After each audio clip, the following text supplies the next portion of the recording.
श्री राम जन्मभूमि मंदिर के राम मंदिर को लेकर झामुमो के केंद्रीय महासचिव सुप्रियो भट्टाचार्य ने बड़ा खुलासा कर दिया है। उन्होंने पहली ही बारिश में छत छूने की बात कही है। उन्होंने कहा कि राम मंदिर के निर्माण कार्य जुलाई 2025 में काम को पूरा होना था, लेकिन पहले ही उद्घाटन कर दिया गया। साथ ही राम मंदिर में हुए निर्माण पर सवाल खड़ा करते हुए कहा कि जहां रामलला विराजमान है, वहां पहली ही बारिश में पानी चूने लगा है, जिसकी जांच होनी चाहिए। उन्होंने कहा कि भाजपा के लोग राम के नाम पर वोट मांगते हैं और उनके नाम पर भ्रष्टाचार कर रहे हैं। भ्रष्टाचार के बड़े नेता रांची आने पर यहां की सरकार पर भ्रष्टाचार का आरोप लगाते हैं, लेकिन वे लोग अपने कार्यकाल को भूल जाते हैं। कैसे कोनार डैम को चूहों ने कुतरा, हाथी उड़ाया। अब जब पहली बारिश में राम मंदिर में पानी चूने के साथ स्टेशन की चारदीवारी भी ढह गई, यहाँ निर्माण में ही अनदेखी की गई। वहीं भ्रष्टाचार पर बोलने वाले भाजपा के नेता चुप हैं। यह नहीं कह रहे कि राम मंदिर के निर्माण में भ्रष्टाचार हुआ है। इस प्रकार G20 समिट के दौरान भारत मंडपम बारिश के पानी में डूब जाना और राजधानी रांची में हरमू नदी का नाली बन जाना, यह भी भ्रष्टाचार का नमूना है। वहीं दूसरी ओर भाजपा भी इन सारे मुद्दों को लेकर करारा जवाब देते नजर आई। भाजपा के प्रवक्ता प्रतुल सहदेव ने कहा कि रामलला को टेंट में रखने वाले और जब राम के प्राण प्रतिष्ठा के आमंत्रण को ठुकराने वाले इस तरह की बात करते हैं तो हास्यास्पद होता है। वहीं उन्होंने जल जमाव की समस्या पर कहा कि 3 घंटे के लिए जल जमाव हुआ था, जिसे तुरंत निपटारा कर लिया गया। फिलहाल कोई जल जमाव नहीं हो रहा है। तो उन्होंने सुझाव देते हुए कहा कि आरोप लगाने से पहले तथ्यों को जान लेना चाहिए। भाजपा के जो भी लोग इधर आते हैं घूमने फिरने टहलने, सबके जुबान पे एक ही बात आता है, भ्रष्टाचार भ्रष्टाचार। कुछ बातें आप लोगों को भी याद दिलवा दूं कि जो अभी भारतीय जनता पार्टी के यहाँ के प्रदेश अध्यक्ष है और उनका इस राज्य के प्रधान मुख्यमंत्री होने का भी उनको अवसर प्राप्त हुआ। उनके मुख्यमंत्रित्व काल में ही आप लोगों ने देखा होगा कि उनका जो गृह प्रखंड है कुदाईबाग में किस प्रकार से पुल उद्घाटन के पहले ही ढह गया था। फिर कोनार डैम को कहा गया जो रघुवर दास जी के समय में कि चूहा कुतर गया, 2,500 करोड़ रुपए का कोनार डैम को चूहा कुतर गया।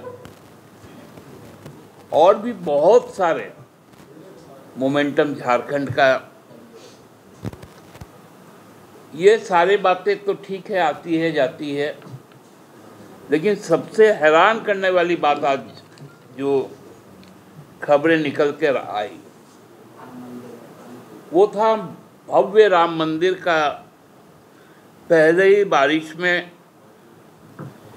गर्भगृह में पानी चूना शुरू हुआ और इसकी पुष्टि किसी और ने नहीं, जो उसके आचार्य हैं, अर्चक हैं, महंत सत्येंद्र दास ने। जब हमारे जो पीठेश्वर शंकराचार्य लोग कह रहे थे कि अर्धनिर्मित मंदिर है, यहाँ प्राण प्रतिष्ठा नहीं होना चाहिए, लेकिन एक अवतार पुरुष जो अपने आप को कहते हैं कि मैं बायोलॉजिकल तो हुई नहीं, मैं अवतार हूँ और मैं जब चाहूँ राम को कहीं पर भी लेके जा सकता हूँ, उनके महिमा में जो अर्धनिर्मित मंदिर है, पहला बारिश ने ही सारी कथा बयां कर दी। केवल गर्भगृह नहीं चूरा, जो राम पथ का निर्माण किया गया वो भी पहली बारिश में ढह गया। जो रेलवे स्टेशन जहां भक्तगण जाते हैं सबसे बड़ी संख्या में, उसकी चारदीवारी भी गिर गई पहली बारिश।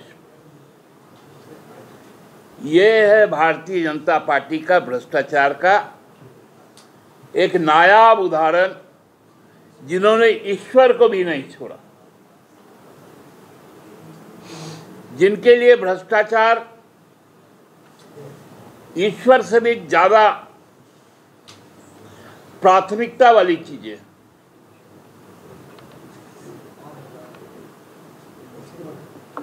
ये राम के नाम पर वोट मांगते हैं, लेकिन राम मंदिर के निर्माण में जो जमीन खरीद में जो लूट हुई, सारी चीजें सामने आई, लोगों के आस्था के साथ खिलवाड़ किया गया। अब बारिश अभी तक आई नहीं है, पूरा मॉनसून बाकी है। जब मॉनसून आएगा तो क्या स्थिति होगी, क्या भयावह रूप लेगा, ये कल्पना से परे।